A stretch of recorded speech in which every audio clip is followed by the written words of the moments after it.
మరి ఇదంతా అధికారం వల్లనే కదా. మరి ఇలాంటి వాళ్ళకు మళ్ళీ అధికారం ఇవ్వాలా?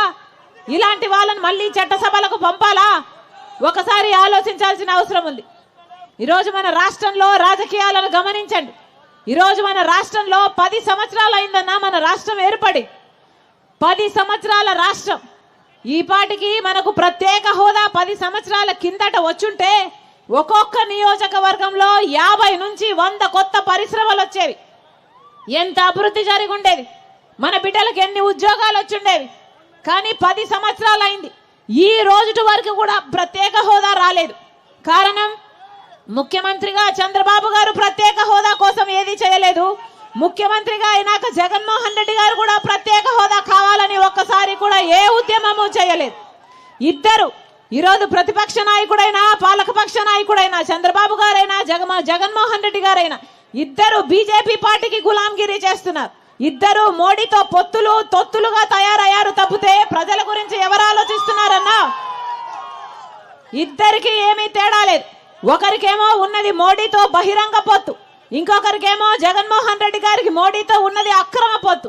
ఈరోజు మోడీకి ఇద్దరు 2 కళ్ళు అయ్యారు. ఒక కన్ను చంద్రబాబు గారు అయితే మోడీకి ఇంకో కన్ను జగన్మోహన్ రెడ్డి గారు. ఇద్దరికి తేడా లేదన్నా. ఇద్దరికి మోడీ కావాలట. ఎందుకంటే మోడీ అధికారంలో ఉన్నాడు కాబట్టి స్వప్రయోజనాల కోసం ప్రజల ప్రయోజనాలను మొత్తము తాకట్టు పెట్టారు. మోడీ కొంగు పట్టుకొని వేలాడుతున్నారు. మన రాష్ట్రంలో ఇక్కడ ఒక ట్రయాంగిల్ లవ్ స్టోరీ నడుస్తుంది. అర్థమవుతుందా అన్నా? అర్థమవుతుందా? మోడీ మనకు ప్రత్యేక హోదా ఇవ్వలేదు, పోలవరం ప్రాజెక్ట్ ఇవ్వలేదు, కడప స్టీల్ ఫ్యాక్టరీ ఇవ్వలేదు, రాజధాని ఇవ్వలేదు. అయినా కూడా అదే మోడీకి గులాంగిరి చేస్తున్నారు. ఒక పక్క జగన్మోహన్ రెడ్డి గారు, ఒక పక్క చంద్రబాబు గారు. అసలు రాజశేఖర రెడ్డి గారి కొడుకు జగన్మోహన్ రెడ్డి గారు, రాజశేఖర రెడ్డి గారు బీజేపీ పార్టీని ఎంతగా వ్యతిరేకించారో మీకు తెలియదా అన్నా? ఎంతగా వ్యతిరేకించారు? ఎందుకంటే బీజేపీ పార్టీ ఒక మతతత్వ పార్టీ కాబట్టి మతం పేరుతో చిచ్చు పెట్టాలి, ఆ మంటలో చలిగాచుకోవాలి. ఇదే బీజేపీకి తెలిసిన రాజకీయం. ఒక మతాన్ని అవమానించాలి, ఇంకో మతాన్ని రెచ్చగొట్టాలి. ఇదే బీజేపీకి తెలిసిన రాజకీయం. అందుకే రాజశేఖర రెడ్డి గారు బీజేపీ పార్టీని వ్యతిరేకించారు.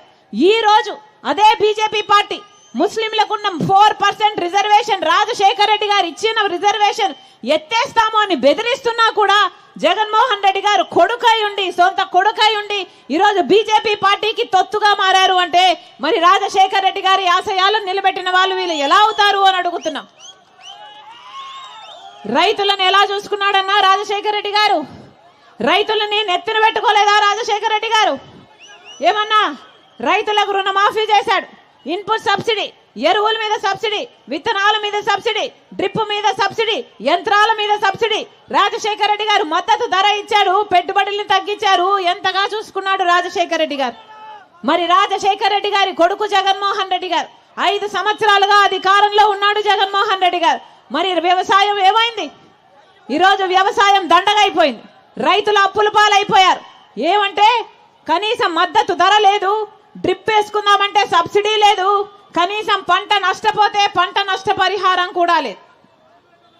ఇలాగే జగన్మోహన్ రెడ్డి గారు 5 సంవత్సరాల క్రితం మైకు పట్టుకొని చెప్పిన మాట మేనిఫెస్టోలో పెడుతున్నాము.